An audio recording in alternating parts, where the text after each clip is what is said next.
जम्मू कश्मीर में जल्द ही विधानसभा चुनाव होने हैं, जिसको लेकर सभी पार्टियां अपनी अपनी तैयारियों में जुटी हुई है। जम्मू कश्मीर में सबसे बड़े मुद्दों में बेरोजगारी हावी है। यहां 47% लोगों ने बेरोजगारी को बड़ी समस्या बताई है। उसके बाद 17% लोगों ने महंगाई से परेशान होना बताया है। 11% विकास कार्य चाहते हैं, तो वहीं 4% ने माना है कि राज्य की सरकारी मशीनरी में भ्रष्टाचार है। तो आज की इस स्पेशल स्टोरी में मैं आपको बताऊंगी कि आखिर जम्मू कश्मीर किसके काम से सबसे ज्यादा प्रभावित है और जम्मू कश्मीर में 370 हटने के बाद वहां क्या कुछ बदलाव आया है। नमस्कार, आप देख रहे हैं कैपिटल टीवी। मैं हूं आपके साथ पल्लवी सिंह।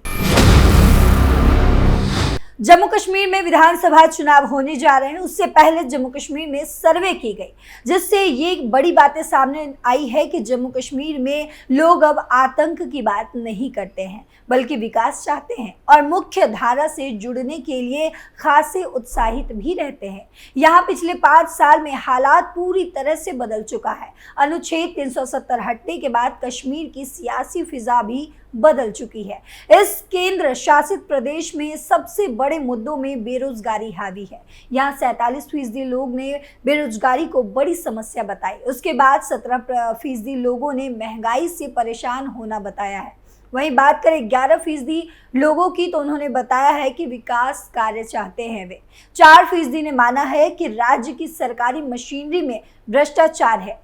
कानून व्यवस्था और किसानों के मुद्दे को 1% लोगों ने समस्या के रूप में गिनाया है। यानी पूरे विधानसभा चुनाव में यही 5 बड़े फैक्टर असर डालने वाले हैं और राजनीतिक माहौल में छाए रहने की उम्मीद भी है। क्या बदल सकता है जम्मू कश्मीर का गणित? हाल ही में जम्मू कश्मीर में लोकसभा चुनाव हुए हैं। यहाँ लोकसभा की कुल 5 सीटें हैं। बीजेपी और नेशनल कॉन्फ्रेंस ने 2-2 सीटें जीती हैं।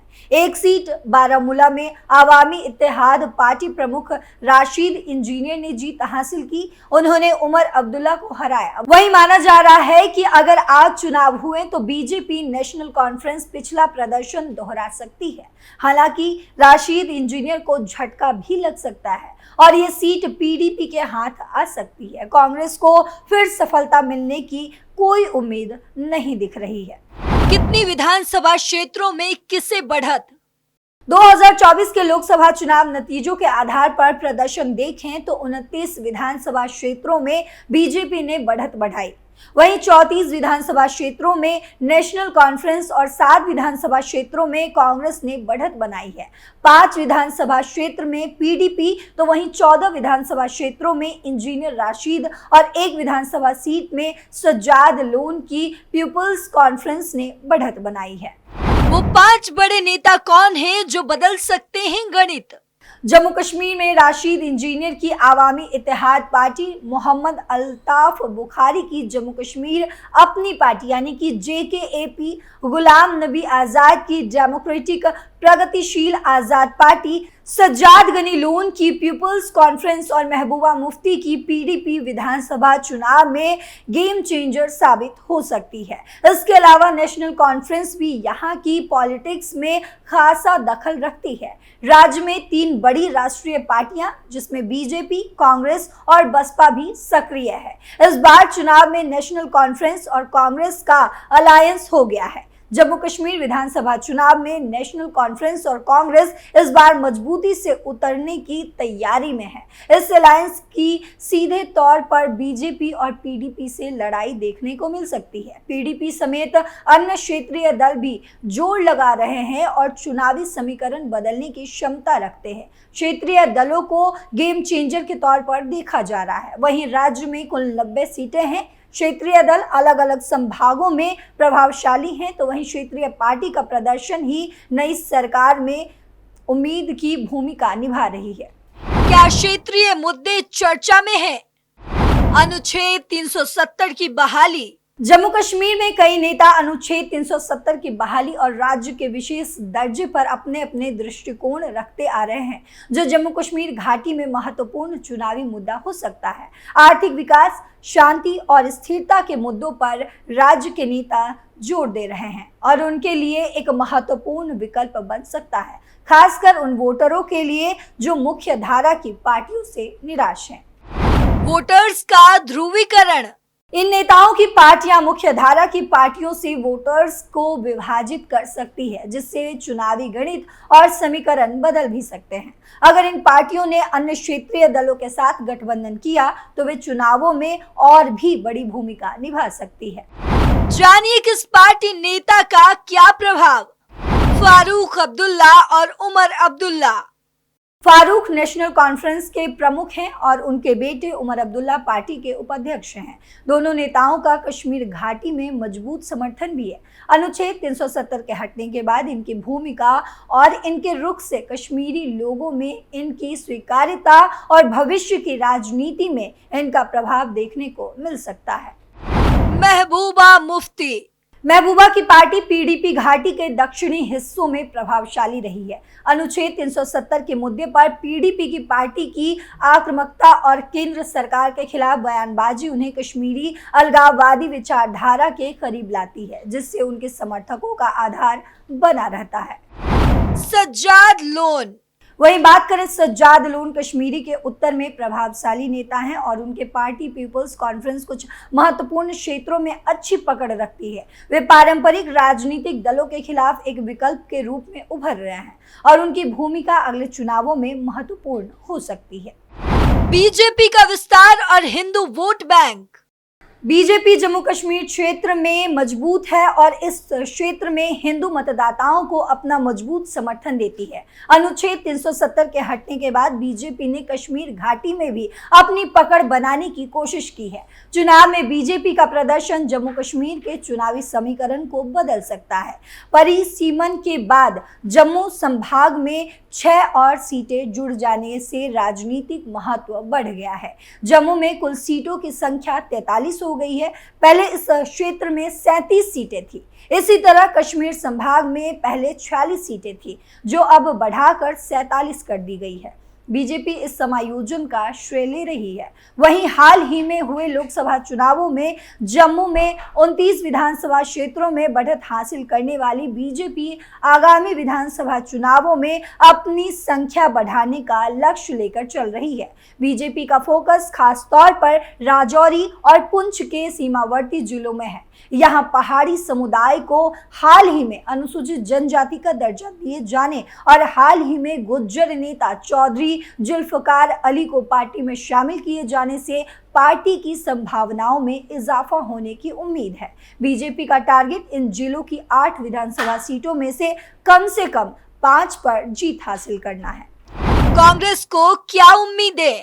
वहीं जम्मू कभी कांग्रेस पार्टी का गढ़ हुआ करता था, लेकिन 2014 के बाद से कांग्रेस ने अपनी जमीन खो दी, खासकर हिंदू बहुल इलाकों में। और 2014 के विधानसभा चुनावों में कांग्रेस ने जम्मू कश्मीर में 12 सीटें जीती, लेकिन जम्मू के हिंदू बहुल सीटों पर कांग्रेस के किसी भी हिंदू उम्मीदवार को जीत नहीं मिली। हालांकि हाल ही में हुए लोकसभा चुनावों में कांग्रेस को नई उम्मीदें दी गई हैं। पार्टी ने 7 विधानसभा क्षेत्रों में बढ़त हासिल की, जिनमें से 2 हिंदू बहुल हैं और 2 अन्य हिंदू बहुल सीटों पर बीजेपी से काफी पीछे है। इससे पार्टी को ये विश्वास हो गया है कि वो जम्मू में बीजेपी को 20 से कम सीटों में सीमित कर सकती है। जम्मू की 43 विधानसभा सीटों में से 34 सीटें या तो हिंदू बहुल है या फिर ऐसी है जहां हिंदू वोट निर्णायक है। बीजेपी का लक्ष्य इन सभी 34 सीटों और राजौरी और पुंछ की कुछ मुस्लिम बहुल सीटों पर जीत हासिल करना है, जिससे जम्मू संभाग में कुल 40 सीटें जीतने का लक्ष्य हो। कितनी बदल गई कश्मीर की सियासी फिजा। 2019 में अनुच्छेद 370 के हटने के बाद जम्मू कश्मीर का विशेष राज्य का दर्जा खत्म हो गया और इसे केंद्र शासित प्रदेश बना दिया गया। इस निर्णय ने राजनीतिक माहौल को पूरी तरह से बदल दिया। लोग विभिन्न राजनीतिक दलों से अपनी स्थिति पर स्पष्टता चाहते हैं और ये आगामी चुनाव में महत्वपूर्ण भूमिका निभा सकता है। अनुच्छेद 370 के हटने के बाद पीपल्स डेमोक्रेटिक पार्टी यानी कि पीडीपी और नेशनल कॉन्फ्रेंस पार्टी एनसी जैसी मुख्य धारा की पार्टियों ने अपना राजनीतिक प्रभाव काफी हद तक खो दिया है।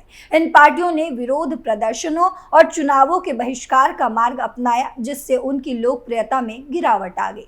नेशनल कॉन्फ्रेंस और पीडीपी की अगर बात करें तो उन्होंने अपने आधार को मजबूत करने के लिए संघर्ष किया है और कर भी रहे हैं।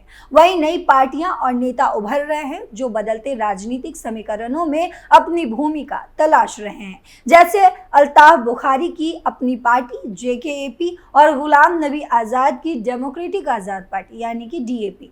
इन नई पार्टियों ने विकास और शांति के मुद्दों पर ध्यान केंद्रित करके जनता का समर्थन प्राप्त करने की कोशिश की है। वहीं बीजेपी ने अनुच्छेद 370 हटाने के बाद जम्मू कश्मीर में अपना राजनीतिक दायरा बढ़ाने की कोशिश की है। बीजेपी नेता राज्य के पुनर्गठन और केंद्र शासित प्रदेश बनाने के अपने कदम को एक बड़ी उपलब्धि के रूप में गिना रहे हैं। खासकर जम्मू क्षेत्र में बीजेपी ने जम्मू कश्मीर में पंचायत चुनावों में भी बहुत अच्छा प्रदर्शन किया, जिससे उनका राजनीतिक आधार मजबूत हुआ है। हिंदू मतदाताओं में बीजेपी की लोकप्रियता बढ़ी है, जो राज्य के पुनर्गठन को सकारात्मक रूप से देख रहे हैं। बीजेपी का चुनावी अभियान जम्मू क्षेत्र में हिंदू मतदाताओं को ध्यान में रखते हुए तैयार किया गया है, जबकि कश्मीर घाटी में उनकी उपस्थिति अपेक्षाकृत कम है। अनुच्छेद 370 के हटने के बाद से सुरक्षा स्थिति में भी बदलाव देखा गया है। हालांकि आतंकवादी गतिविधियों में पूरी तरह से कमी नहीं आई है,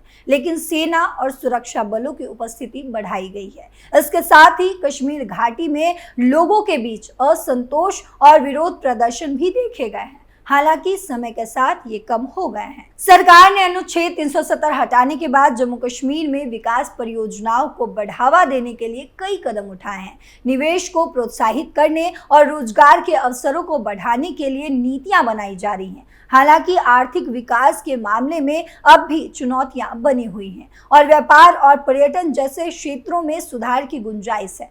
अनुच्छेद 370 के हटने के बाद से जम्मू और कश्मीर में धार्मिक और सामाजिक ध्रुवीकरण भी बढ़ा है। सामाजिक रूप से राज्य में नागरिकता, भूमि स्वामित्व और सरकारी नौकरियों जैसे मुद्दों पर ध्रुवीकरण बढ़ा है। कश्मीर घाटी में लोग इस फैसले को अपनी स्वायत्तता और पहचान पर हमले के रूप में देखते हैं, जबकि जम्मू क्षेत्र में इसे विकास और समानता के दृष्टिकोण से सक्षम मिला है। जम्मू कश्मीर में 10 साल बाद चुनाव। जम्मू कश्मीर में 10 साल बाद विधानसभा चुनाव होने जा रहे हैं। 2014 में आखिरी बार चुनाव हुए थे और पीडीपी बीजेपी ने गठबंधन सरकार बनाई थी। उसके बाद 2019 में केंद्र ने जम्मू कश्मीर में अनुच्छेद 370 को खत्म कर दिया और विशेषाधिकार समाप्त हो गए। इसके साथ ही जम्मू कश्मीर और लद्दाख 2 केंद्र शासित प्रदेश बना दिए गए। राज्य का राजनीतिक इतिहास बताता है कि यहाँ क्षेत्रीय दलों का ही दबदबा रहा है। आगामी विधानसभा चुनाव के लिए सभी पार्टियों की तैयारी तेजी पर है, लेकिन देखना यह होगा कि इतने बदलाव के बाद जम्मू कश्मीर में किसकी सरकार बनती है। फिलहाल मेरे साथ इतना ही। देश दुनिया की बाकी खबरों के लिए देखते रहिए कैपिटल टीवी। नमस्कार।